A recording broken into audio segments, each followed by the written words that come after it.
Welcome to the Exit Rich podcast, where the leading authority on buying, selling, fixing, and growing companies, Michelle Seiler Tucker, is dedicated to helping you find the path to retire rich and move on to your next adventure by exiting your business for the desired dream price you deserve. Get ready to exit rich with your host, Michelle Seiler Tucker. Hello, and welcome to another episode of Exit Rich. As always, we bring you great, impactful, life-changing, business-changing information content. And this week is no different. In fact, this week might be one of the best weeks ever because we have the one-of-a-kind Dr. Amanda Barrientez, I got that right, known as a mindset healer. How many of us really need to heal our mindset? I would say all of us actually do, because so many of us live in the subconscious and we make decisions based upon our past experiences and our baggage. She is the founder and Inner Power Daily, an international best-selling author, and the host of the top 2% globally rated podcast called Inner Power Entrepreneur. I love it. After going from food stamps, y'all. So if you're listening and you know somebody on food stamps, make sure you share this episode with them. It could be life-changing. So after going from food stamps to building a six-figure business fast, y'all, fast, not slow. Entrepreneurs like to do things fast. She's been on a quest to teach entrepreneurs and business professionals science-based strategies to reprogram their energy, mindset, and habits. It's all about habits so they can get what they want in life and, of course, business. Dr. Amanda's superpower is helping you get unstuck. How many of you feel stuck? I'm an entrepreneur all my life, and I do get stuck from time to time. And get aligned and get what you want by tapping into your inner power. Dr. Amanda, welcome to the show. It's a pleasure to have you. Ooh, thank you, Michelle. I need you to travel around with me and give that intro everywhere I go. Wonderful. So you have to start by telling us, what were you like as a little girl? What were some of your background experiences? Not so much, but just share some insights so our listeners get to know you a little bit personally. Yeah, I love that question. What were you like as a little girl? My brother used to call me Smiles too much.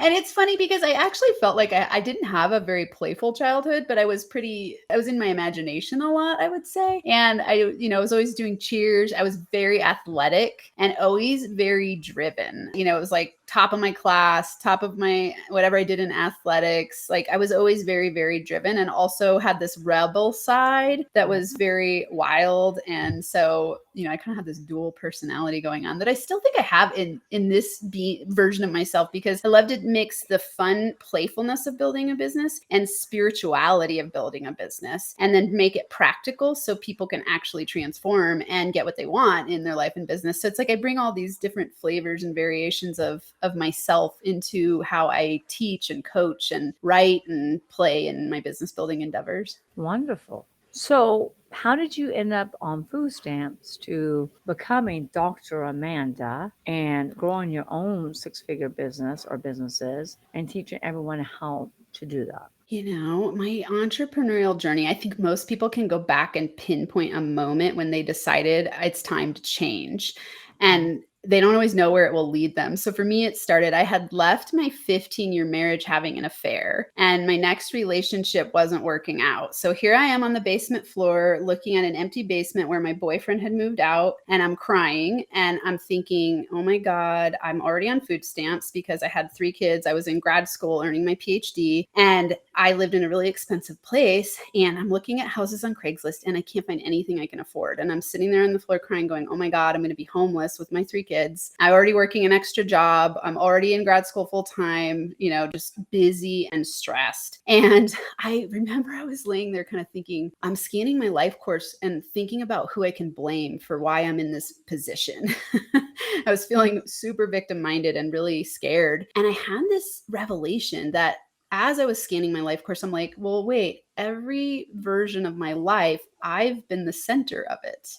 So it's actually me that needs to change. And that was such an incredible moment because I sat up and I thought, I am willing to do whatever it takes to have better relationships and make more money. And I had no idea where that was going to lead me, but it led me to listening to podcasts because they were free and I could learn on the go. And so what I would do is just like listen to every podcast I could on relationships, confidence, money, business. And I started to learn and change. And what happened was really cool. It was like, oh, all these podcasts are done by coach type people. And I really, really, really loved teaching in university. But at the same time, my university where I was at had this national news fallout where professors were leaving the department. And I was thinking, I have no desire to be a professor anymore. This looks really stressful and not fun. And so I thought, screw it. I'm going to take the leap when I get my PhD and I'm going to build my own coaching business because I love teaching and working with people. And so that first year after I graduated, I built my business to 6 figures and it's been a wild, fun roller coaster ride. Yourself when you were getting that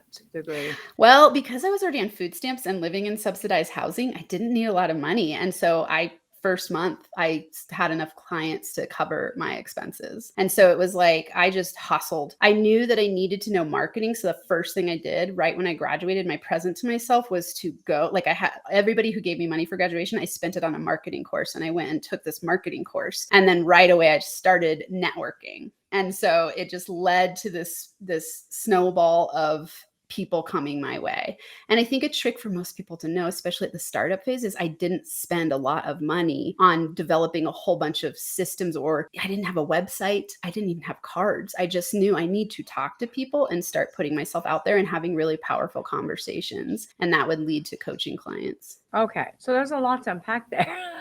Yeah. Yes. So number one is you were just laying there going, I'm the center of everything. Everything starts and ends with me. What can I do to change my life and my children's life, right? Yep. That's what so many people do is they get stuck in the mindset, why is this happening to me? Why is this happening to me? Why is this happening to me? Instead of asking, why is this happening for me? And I think that's crucial what you said, because I have friends, I have people who've worked for me who no longer work for me, and they just get stuck in their past. And they get stuck in, well, this happened to me, Michelle. And you know what? This is the worst. And this will never happen to anybody else. I got news for y'all. Whatever you think you're going through, somebody else has it worse than you. And so to have that strength to pull you out of that, because you said it was a 15 marriage and there was an affair on his end, right? No, my end. Oh, your end. Ooh, yeah. Let's get juicy. No, I'm kidding. we can. Hey, I am an open book. Something that's been so valuable in sharing these stories with people is that they go like, oh, I can tell Amanda anything because she's been there, done it, and experienced like places that cause a lot of shame. Being on food stamps feels very shame-filled. Having an affair is very shame-filled, right? And so it's helping people subsidized rent is. Oh, yeah. Especially when all of your friends are really wealthy. Like the people that I was surrounded by had a ton of money. They're going on trips over spring break to Europe while I'm at home feeding my kids beans and rice and figuring out ways to have a fun, park picnic adventure because I don't have any money to do anything with them. So was that a fair kind of a self-sabotage thing? I don't want to say was it worth it, but was it well, I always look retrospectively and think everything is always worth it because I don't think anything happens in your life that's not for your growth, depending on how you perceive it and how you respond to it. And so it wasn't sabotage because I wouldn't say my life was going great. Usually we sabotage in moments of success, but it was my way of breaking free from a marriage that wasn't aligned. I got married at 20.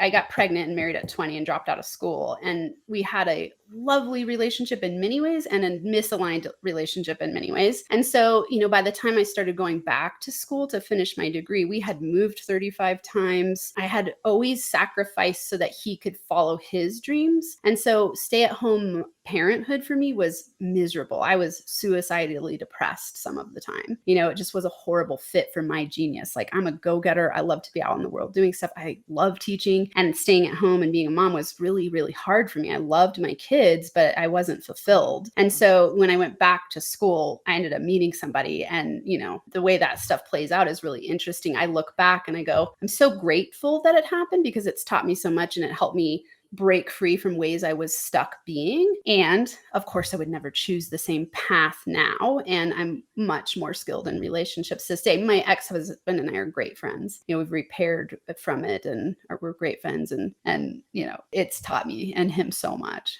So, folks, we don't recommend you doing that at home. Yes. If you want to make a messy adventure, try having an affair. It will definitely shake things up. And, you know, it was very shame inducing. It was really hard. It was a hard way to end a relationship. 1,000%, and obviously not the best way to end it, but some good things did come out of it. Not that I suggest anyone does that, and I'm sure Dr. Amanda doesn't suggest that either. But you know, you're so introspective, and you can look back at it now and say, this really happened for me, not to me or to somebody else, and we're really all in a better place now. And I think that's what's so important, because like I said, there's so many people that focus on the past. I've always asked a question. We've all had challenging childhoods. I know. I have lots of people, clients, employees, etc. Why is somebody, you know, you can put one person, you can take two people, give them a horrible, horrible childhood, and one will make it out and they will thrive. They will survive. They will thrive. They'll, you know, give back to their community. They'll be a blessing to others. While the other one blames this, blames that, blames everyone around them. Blame, blame, blame. All they do is play the blame game. Why is that? I love that you say this, because I wrote down that you were talking earlier and I said, the blame game leads to being helpless.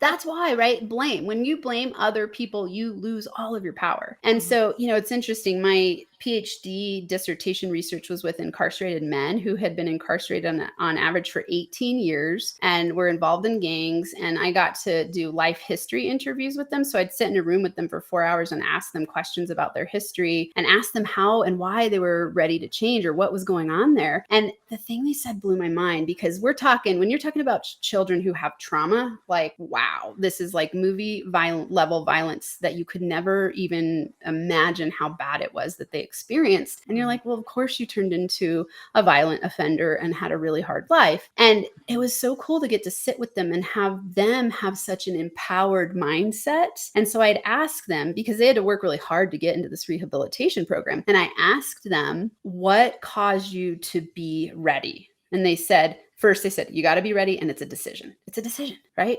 It's just a decision. You just decide in a moment, just like I did when I was laying on the floor crying, I am ready to do whatever it takes to have better relationships and make more money. And that decision is so powerful, because when you decide, you are literally cutting off anything else, any other options. So you're committing, which causes you to take automatic action. I didn't know what to do exactly. I just knew, okay, well, I'm going to start listening to podcasts and see where that goes, because at least I know that's information that can help me learn and grow. And so, you know, everyone listening, I always like to tell people, you don't need to know step A to Z. You just need to know step A to B. That's it. And then once you take step A to B, C will appear, and then D will appear. I love this quote by Rumi. He says, as you take a step on the way appears. And so as you take a step on the way. As you take a step on the way appears. I love that quote. I need my team to put that in the comments. As you say it one more time. As you take a step on the way appears. Okay, that's so profound. Isn't it? Right. And I think that's important, because most people get really stuck thinking too big, and they think they've got to know A to Z, or even like maybe A to Q, and then they don't take any action. And so don't get stuck there. Just make a decision about what you want, and then take one step on the way and let the next step appear. It's like when a student is ready, the teacher will appear. Exactly. Yep. And that teacher appearing is your next step, right? Yes, 1,000%. What is the name of your book? Remind us again. So book is I Am a Money Magnet. Let's see, it's in the screen here. I'm a Money Magnet, the top 30 money-making mantras to manifest more. What's really cool about this book, and it's so integrated into my journey of going from food stamps to six figures, because I teach a principle to help with subconscious reprogramming. And really, it's a habits transformation tool. And it's a very simple process. I call it now my inner power formula. So it's step number 1, recognize. Step number 2, reframe. Step number 3, repeat to reprogram. So recognize, reframe, repeat to reprogram. If people could walk away just knowing that and follow it, everything can change. One more time, I'll make sure my team puts it in the notes. Yep. So inner power formula is step number 1, recognize. Step number 2, reframe. And step number 3, repeat to reprogram. Now, here's the issue. Most people, let's just use business as an example. People will step into a business. So let's say that recognized piece, let's say they go, tired of working for someone else. I want freedom of time. So I recognize I'm miserable. And the thing I'm going to do about it is become an entrepreneur. That's a reframe, right? You reframe from being an employee to an entrepreneur. Now, the problem is they get impatient and they don't keep repeating steps to be successful. The only way to get new outcomes is to repeat, to reprogram yourself, because our subconscious mind stores all of our beliefs, all of our feelings, all of our doubts, all of our limiting beliefs. And so most people, when they're stepping into entrepreneurship, even if they've been high power CEOs at another company, they all of a sudden get this imposter syndrome triggered because they don't know what they're doing and they're in this new territory and they give up too soon. And they get really frustrated because they feel like they don't know what they're doing. And so I like to teach subconscious reprogramming so that people can actually get different results. And they also have to get comfortable with being uncomfortable. Absolutely. Yes. Yeah, I mean, I've had a few people say, well, no, you need to do it in your comfort zone. I'm like, no, you need to expand, reach beyond your comfort zone, because it's only when you expand and get comfortable with being uncomfortable and reaching beyond that level is where you grow. And you can't grow your business. You cannot grow your business beyond growing yourself. Totally. Yeah. You know, something you said, Michelle, so important. It's like that sitting in the discomfort causes you to grow, because what most people want to do is when they start to feel uncomfortable, they want to do something to make it go away, because we're animals and we live by the pleasure pain principle, right? So if you feel uncomfortable, you immediately want to just do something to fix the problem of feeling uncomfortable. But hasty decision doesn't lead to effective results, right? And so sitting in the discomfort is powerful. Lead to effective results. Let's put that in the notes too. Hasty decisions do not. That's why I say don't make decisions based off emotions. Take a step back, really think about it, maybe gain some insight who somebody has traveled down your path before, and maybe hire a mentor like Dr. Amanda and really seek that. Don't seek opinions, seek expert advice. Yes. Decisions based off of logic. Yeah. So we got a couple questions here. So Jacob says, what are some of the most effective techniques you found for nurturing inner power? Ooh, great question, Jacob. Thanks for interacting and engaging. Go to innerpower101.com. Awesome 2 hours of videos that will teach you 5 strategies to start to cultivate inner power. I can talk about it here. We are energetic beings, and our outcome is based on our state of being. And our state of being is made up of our feelings and our thoughts. So anything we believe and anything we feel is our state of being. That's what attracts your reality to you through magnetism. So in order for you to get different results in your life, you've got to actually reprogram your state of being, which sounds so simple, and yet it's a repeated pattern that you do daily over time. And so you've got to actually start to get conscious of your thoughts, decisions, feelings, and actions, right? And the interesting thing is action is evidence of belief. So if you are procrastinating, which is a huge issue for people, you already know that you have conflict in your belief system. So anytime someone tells me they're procrastinating, I go back to like, okay, how are you feeling and what are you believing? And because if you're not taking action, it means you don't believe in the result that you say you want, right? And so you're going to procrastinate. Or they can become so overwhelmed that I always say our brain's like our computer. When we have so many open cycles, when we have so many things open on our computer or in our brain, what happens with your computer? It begins to slow down. Yeah, malfunctions. It's not effective. It's not efficient anymore. And then eventually shuts down. And the same thing happens with the brain. Yeah. You got to start closing the cycles, checking some of those boxes to really free up your brain power, right? Would you agree with that? Oh, absolutely. I love what you just said. So I always think of your brain as a problem-solving operating system. So when you plug in a clear question, it can lead to a clear result. When you plug in a whole bunch of confusion, it leads to scattered results. And so that's what most people are doing when they're sitting in a low-level state of stress. That's the opposite of inner power. So this question that Jacob asked, what are some of the most effective techniques you found for nurturing inner power? It's alignment, right? So simply journaling. Asking yourself different questions is really incredibly powerful. Short meditations. I teach people 2-minute meditation techniques to shift their energy, because most people aren't going to commit to a 30 minutes meditation practice. And so when I work with high power people who are, building massive wealth, they're busy and they are resistant to changing their inner state of being, yet they keep getting results that cause them to be stressed. They might be high power earners. They might have huge companies. They might be growing rapidly, but if they're not a 10 out of 10 in their personal life and feeling of how they feel, their inner power is off, right? And so meditation, journaling. I do EFT tapping with people. That's really fun and easy. I do energy check-ins. I do scripting, like strategies that are very short, simple, and actionable. And so, I love the power of a daily morning routine. So one of my core foundational products or programs that I have people in is a daily morning routine program for entrepreneurs, because I know that most entrepreneurs, first thing they get up, they're like looking at their phone, they're getting distracted, they're thinking about their email, they're starting to already go, and they're setting up their system for stress and overwhelm, just like you were talking about. And then your whole day spirals into that. And so you can't get high ROI results because you're already starting out with stress. What if you get up and get a cup of coffee? Is that starting your stress? Hey, I go straight to the tea. I do matcha every morning. So like first I start with green tea and then I go to black tea. And it's like, rituals are really great. What I challenge and suggest to people is to start a ritual of having a power-packed morning routine. And when I say power-packed, it doesn't have to be long. It can be short. My program is 15 minutes. That's it. So give us an example of that. So it's what I do in my program.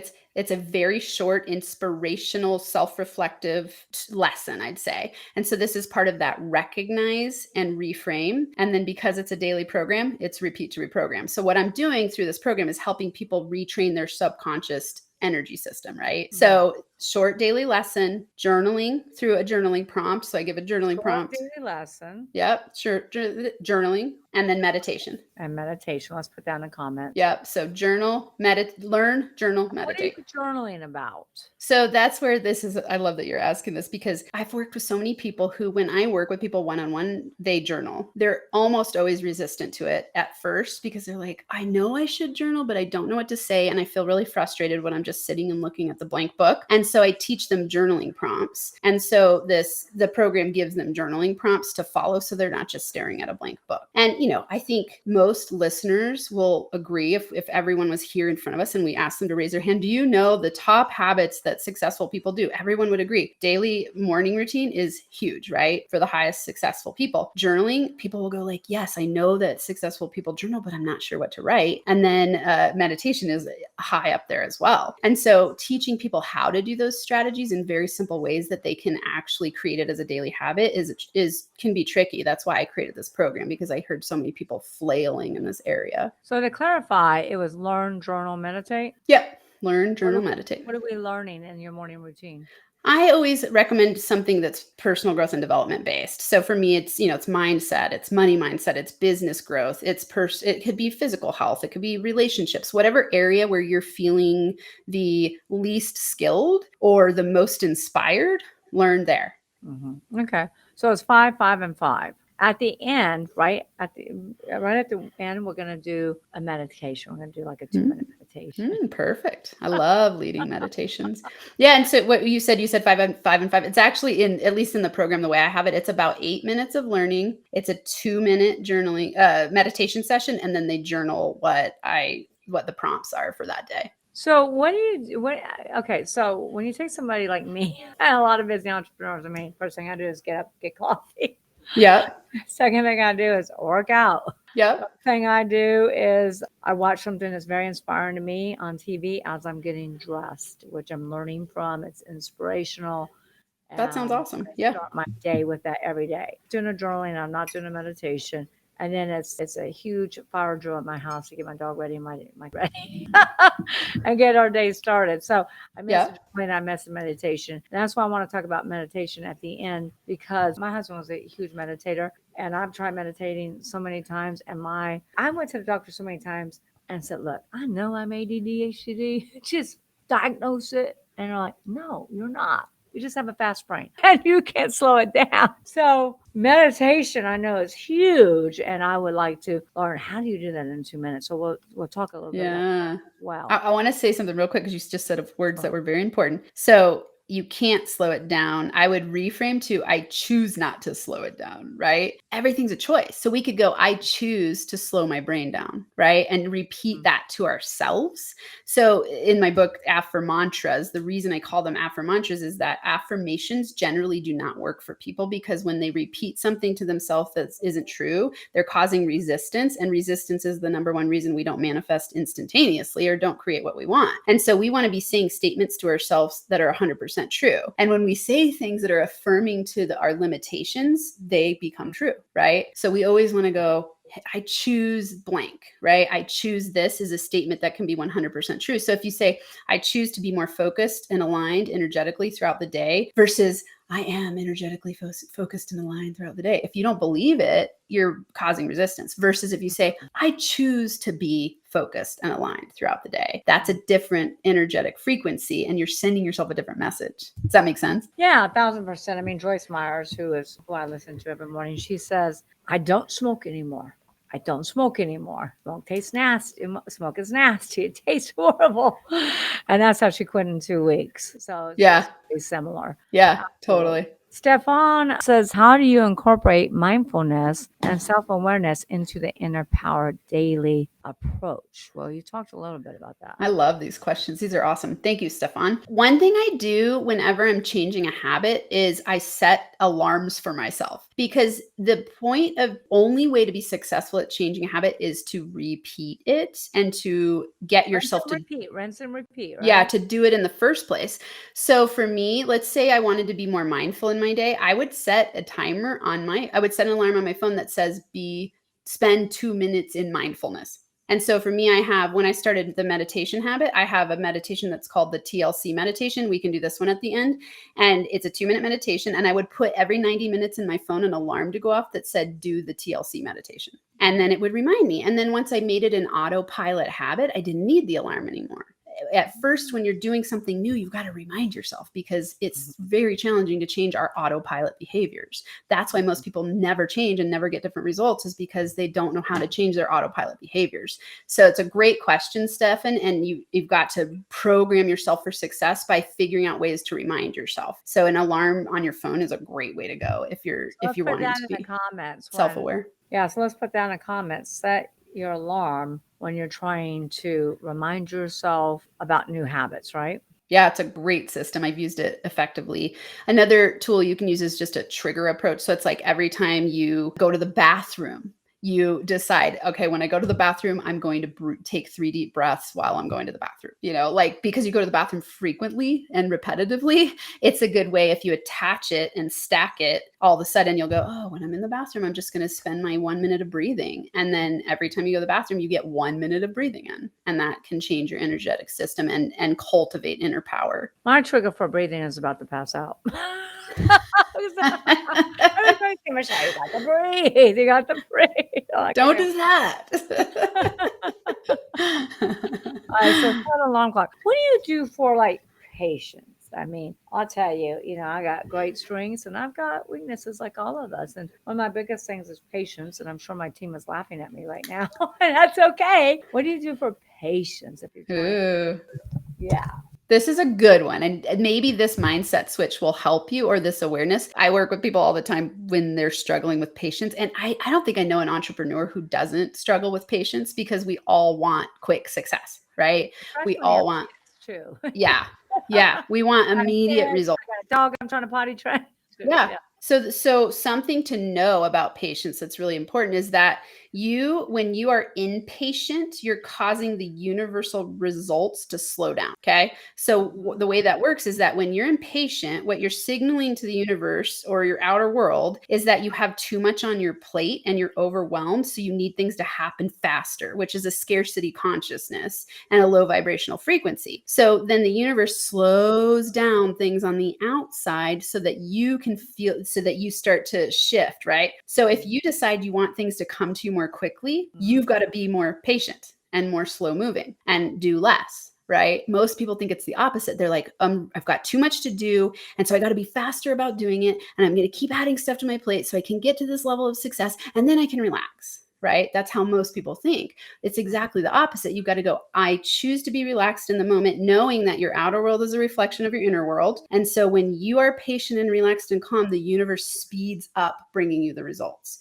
So anytime you notice yourself being impatient, just remind yourself with a reframe and go, I choose to be calm and relaxed in this moment to attract faster opportunities or, speedier your results, whatever it is that you're attracting. Anger, because I've got a couple of clients that, I got one that will throw stuff across the room and try to hit their employees in the head and things like that. So what do you do for anger control? If I were working with someone one-on-one, I would want to get to the root of why they're angry. I don't think there's a one solution answer for everyone there. It's like you got to detect why you're angry. To me, anger is an out of alignment state. If you're aligned in your inner power, you're not going to have reactivity, and anger is reactivity. And so when you're in alignment with inner power, you are in a balanced, poised state of equilibrium, right? Which means that you respond instead of react. And a responsive person, I love the word responsibility because it just means the ability to respond. And when you're being responsive, it means you're slowing down to see all sides and you're not going to have a reactive outcome. And so if someone's acting angry, I already know something's going on inside that they have conflict about. They're not conscious of it usually, but that's where I would dig in and go like, let's figure out what's going on there with that misalignment and causing you to be reactive. And again, it's a training thing, right?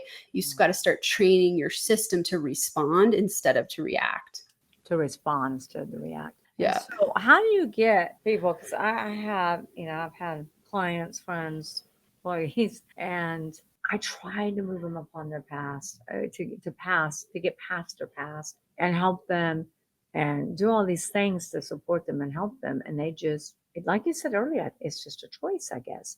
And they choose to stay, in the past versus create a new future, and they continue to give power to the past instead of power of changing their life. How do you really get people past that point, I guess? It's interesting you say this because whatever it is that I am in the world, I don't attract victim-minded people to work with generally. And so I don't. Why am I attracting victim-minded people?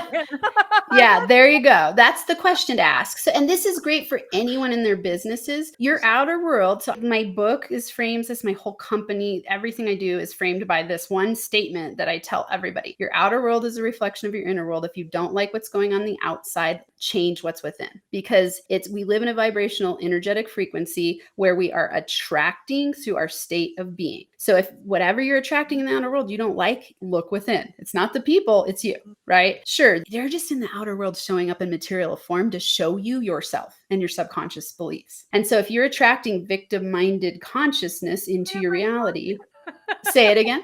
They're my clients. Yeah. So if you, like anyone listening, like whoever you're attracting is just an outer reflection of you. And so if you don't like it, just go like, here's a question to ask yourself, Michelle, just go like, where in my life am I being victim minded? Where in my life or my business am I stuck in blaming other people? And once you deal with that, you'll start attracting different types of people, right? And not to say these people are bad or wrong. They're actually gifts and blessings to you. And even what will happen is, let's say you keep working with the same people. I try to help and fix everybody. There you go. That's why you're attracting victim-minded people. I don't ever try to fix anybody. I don't have that power, right? It's not my job to fix people. It's my job to show you how to fix yourself, right? So when you start to change, I try to lead them to getting the help they need. Yeah. To fix themselves better. Yeah. Can I point something out? You've said the word try several times. Anytime someone says try, I already know they're struggling with something, because you don't say the word try when you're not in a struggle. You would say, I help people transform. You wouldn't say, I'm trying to help people transform. Oh, it's not my space like it is your space. My space is to help people and to exit rich, which is what I do. Yeah, exactly. In a different space. Totally. Well, and that's why, but that's what's so cool is that I can hear those things in you. And I'm sure you could come in and detect things in my business that would help me exit rich that I don't see. That's why people need coaches, right? Because you can't see your blind spots. All right, we'll do a trade. I'll help you with your business. You'll help me.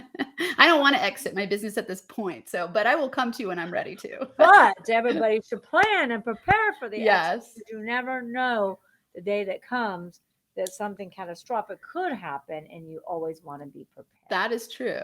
Yes. Definitely. Yeah. So Tip says, do you have a specific frequency you recommend to meditate to? Example 432. 432 hertz versus 528. I will First say of all, this. I've experimented with so many types of meditation, and I think it's super fun to play with different frequencies, but I don't teach it based on that, because for me, it's more important about the habit of meditating on a regular basis and resonating with the way that you do it. So for some people, they do awesome at 1 hour meditations. For some people, they do my 2-minute meditation multiple times throughout the day. For some people, it might be a walking meditation. Like, you've got to learn what works best for you. And so, I think it's fun to experiment with different hertz of different frequencies when you're listening, and they can be really rejuvenative, restorative, healing. I think it's awesome. I don't have one that I recommend specifically, because I typically tend to teach people how to, when you're coming from a place of inner power, you want to learn what works best for you. And so that's going to be different for different people based on what they resonate with in the most, I'd say congruent way. And I agree with that 1,000%, because Joyce Meyer says the same thing. She's like, I try to be like Sister Christian and pray for 5 hours a day. And I did 10 minutes and fell asleep. She said, I woke up, tried to do another 10 minutes, fell asleep. You got to find what works for you. But I think it is imperative to work with an expert who can guide you and teach you, because I've tried numerous times and tried. Yeah. So here we go. Yeah. So Yeah. what I do next time I have you on my podcast. Yes. A lot of people, so many people struggle with tapping into their inner power. Many people struggle with that. What are some common challenges your clients or followers face, and how do you help them overcome these obstacles? I would say entrepreneurs struggle the most with, let's say at different stages of business, but then it was really amazing for me when I was on food stamps and I started working with clients. I had this funny kind of unicorn belief that all rich people were just happy and awesome. Like they had no problems. Everything was great. That was my infatuated idea of rich people. And when I started hanging out with rich people, say, oh, that's a rich people's problem. That's a rich person's problem. That's a rich yeah. Yeah, it was so interesting to me. I was like, the problems are much bigger, actually. Yeah, like we're all just people, right? We all struggle with the exact same things and it shows up in different versions, right? With different outcomes, but the struggles are the same. So I'd say people struggle a lot with negative self-comparison.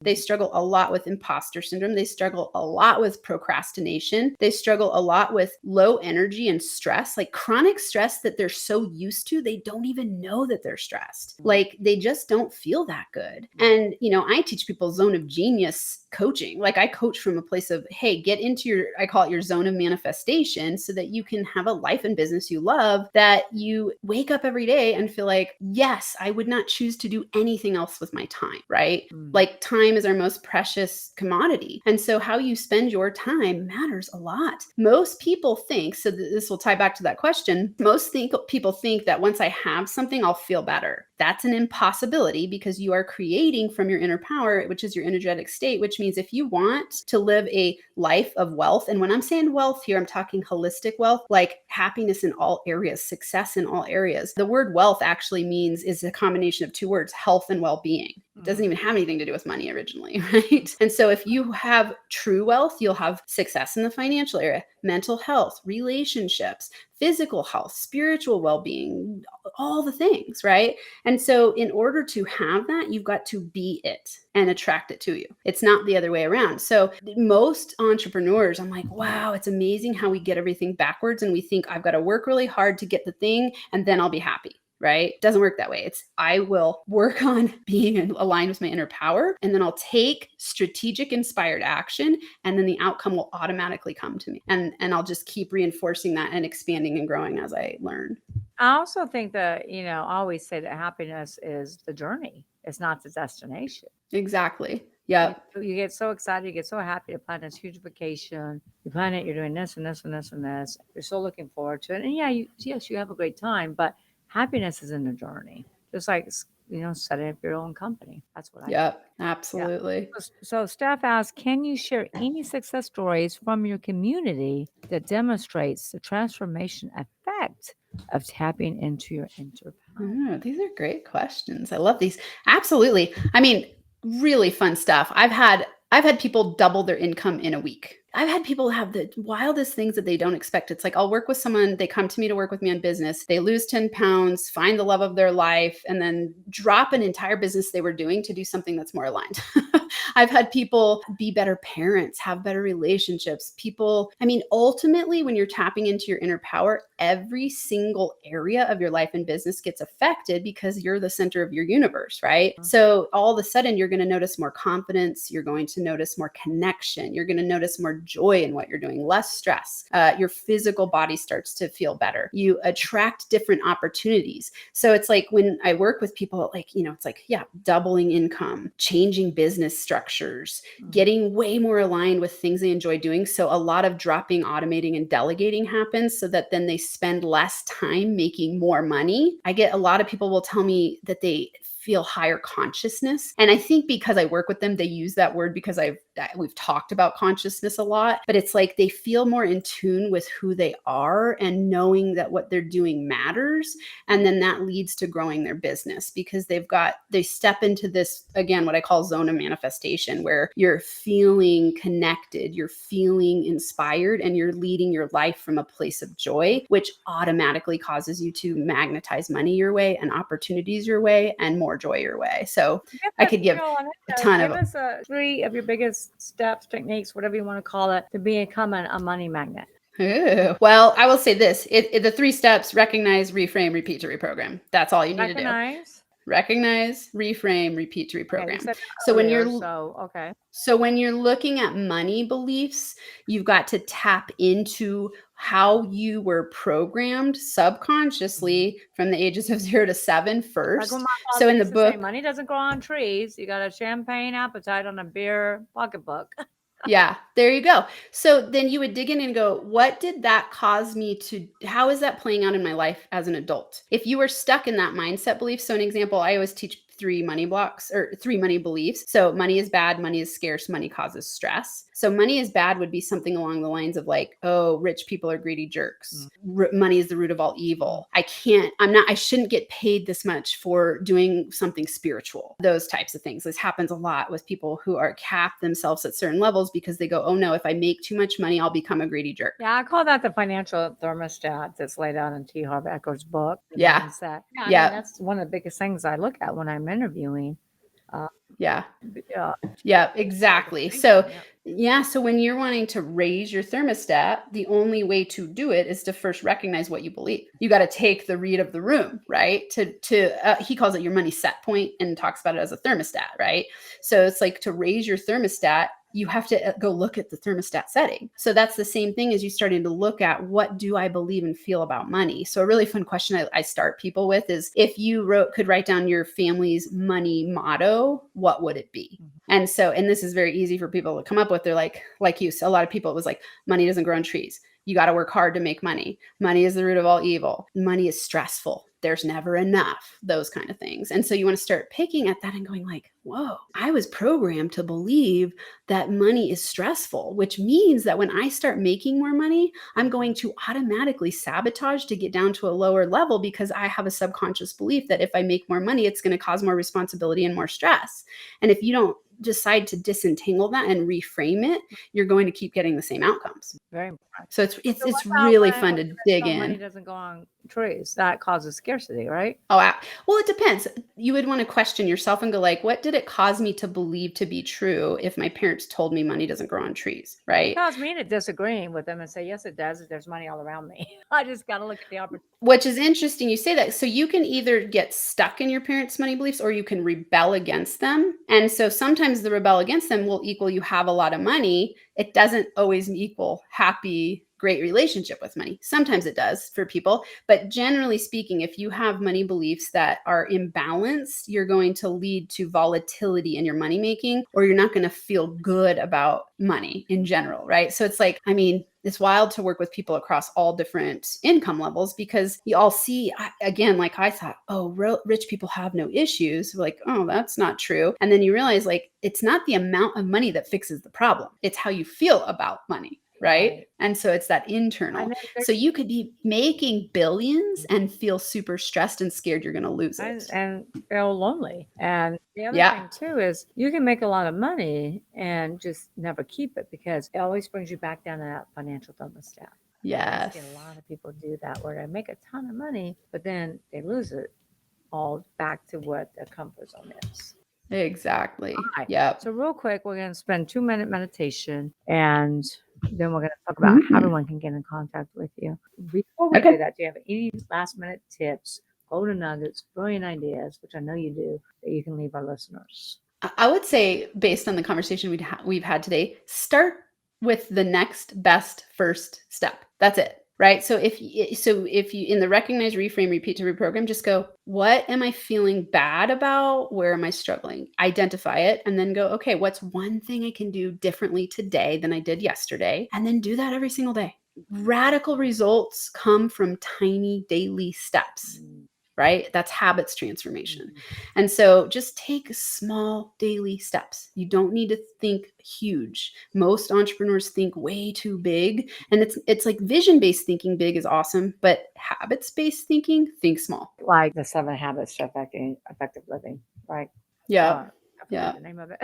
Yeah. Highly effective people. Yeah. All right, so let's start meditation. Let's all get ready. What do we do first? We got 2 minutes. All right. I'll teach TLC. It'll take us a couple minutes. It'll take us a little bit longer than 2 because I'm guiding it. When you do it by yourself, set this up for 2 minutes. It's awesome. So just close your eyes. And I always start with 3 deep breaths. So the T, the L, and the C. The T is 3 breaths. The L is listen, let go, and land. And the C is conscious intention. Okay. So we're going to close our eyes and we're going to just walk through those 3 steps. Yeah. And if we could put those 3 steps in our notes, that would be great. Can you repeat them one more time? Yep. So TL, I call it the TLC meditation also because it's tender loving care, but T is 3 breaths. So T, 3 breaths. L, listen, let go, and land. And C, conscious intention. Okay. Okay. So just everyone go ahead and close your eyes. If you're driving, don't do that, but close your eyes. and let's take 3 deep breaths. So breathe in, and on the in breath, imagine golden light filling every cell of your being, causing your cells to kind of vibrate and jump around and feel good. On the out, let go, let go, let go, let go. You're letting go of any resistance that's there that's conscious or unconscious. And now another one in. On the in breath, breathe in deeply, slowly, and imagine golden light filling every cell of your being, giving you energy, clarity, and power. And on the out, let go of anything that's stopping you from having the most powerful day you can have. And again, on the in, breathe in golden light, love for yourself, love for the people in your life, love for being an entrepreneur, love for getting to be here right now with us. And then on the out, let go, let go, let go, let go, let go. Now for the L part, you have let go. And now let's just listen. And this listening is listening to your body, listening to where you're at so that you can land in the present moment. So in this space, I keep my eyes closed. I just keep breathing naturally. And I like to listen to my body first. So I do a body scan and I check in with my head and I go, oh, okay, is there any tightness in my forehead or my cheeks? If there is, release, relax, and let go. Notice if your tongue is tight in your mouth or if it's relaxed on the bottom of your mouth.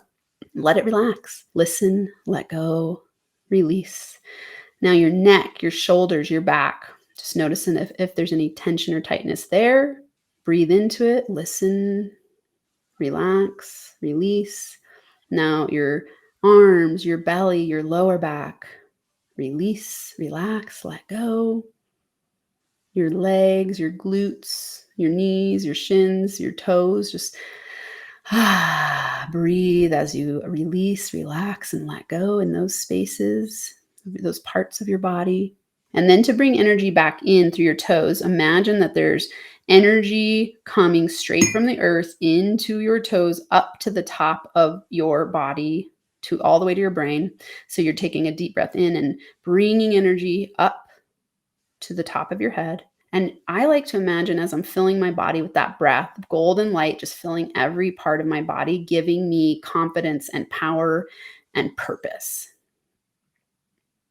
And then as we close, we'll take a deep breath in. And on the deep breath, I want you to set a conscious intention for the rest of your day. This is a conscious intention of how you're going to spend the rest of your day, so that you can be aligned with power and taking strategic action. So go ahead and breathe in as deeply as you can, breathing in, and just ask yourself, what's my conscious intention for the day? Let your brain come up with it. Let it pop into your consciousness or come up with it consciously. And then on the out, when you're ready, go ahead and open your eyes. And now just notice how different you feel. Like, it's really important when you're done meditating, just go like, whoa, taking 3 deep breaths and focusing on how I feel just for a couple of minutes can change everything. And then what I would do here is write down your conscious intention. And if one didn't pop in while you're meditating, make one up right now. Just go, okay, my conscious intention for the next hour is to call 3 people to make new contacts for my business. My conscious intention is to be clear and focused and present so that I can feel good for the rest of the day. My conscious intention is to drop the stress, connect with my body, and take strategic action. Whatever pops in for you. Any questions? Awesome. I would tell you everything in my body was tense, including my tongue. Yeah. Isn't that interesting, that one? Yeah. And so what if somebody has like 5 conscious intentions? Because that's fine, except for scattered energy leads to scattered results, and you need to narrow your focus to expand your freedom. So if you're a person who tends to kind of go too big, I would narrow it to like 1 to 3 for that next period of time, and or do the meditation more regularly. So for example, I used to do it every 90 minutes, and I would just set my conscious intention for the next 90-minute block. And then on the next one, I'd set the next conscious intention for the 90-minute block. I think it was great. Does anybody have any comments here? So I think it was fantastic. It was. Any last minute thoughts? Oh, let's tell our listeners about your book. How can they find it? And how can I get in contact with you? I think you've been a wealth of information, so many great insights that I think a lot of us know, but I always say common sense is not so common anymore, and we don't practice it, as enough as we should. We need to live more in the conscious and less in the subconscious. It's so true. Yeah. Pleasant. Yes. So book, if they go to IamAMoneyMagnetBook.com, free chapters there. You can also order it there. So IamAMoneyMagnetBook.com. That's a great way to get started on reprogramming your money beliefs. 100 journaling questions in there. Really awesome book with the Inner Power formula that will teach you how to reprogram from the inside out. The InnerPower101.com course, free course. Awesome tips. So innerpower101.com. And then if they are interested in the morning routine program, I have a 7-day free trial. So they would just go to innerpowerdaily.com/membership. If you're driving and that was too much to write down, just go to my main website and you'll find everything there. And maybe in the show notes too. Everything that Dr. Amanda said will be in the show notes. Yeah. And everything I do is under innerpowerdaily.com. So if you remember just that, innerpowerdaily.com, you'll find everything there, my podcast and freebies and working with me and all the things. So innerpowerdaily.com. Well, great job, Doc. Thank you. Thank you for everything that you shared with us today. Thank you for the meditation. I do feel a little bit more relaxed, so that's a good thing because I'm always wound up tighter than a yo-yo. So I want to thank all of our Exit Rich guests for tuning in to another week of powerful guests that we bring on this show to help inspire, help you grow, help you to have the best quality of life you can possibly create for you and your family and get back to your community. So please, I know you love this episode. I know it's like drinking through a water hose. Listen to it over and over again. Share it with your network. Share it with your friends. Share it with anybody you know. Anybody you feel is stuck in business, stuck in their life, share it. And the more you share it, the more that we can help others. So thank you. And I will see you next week on another episode of Exit Rich.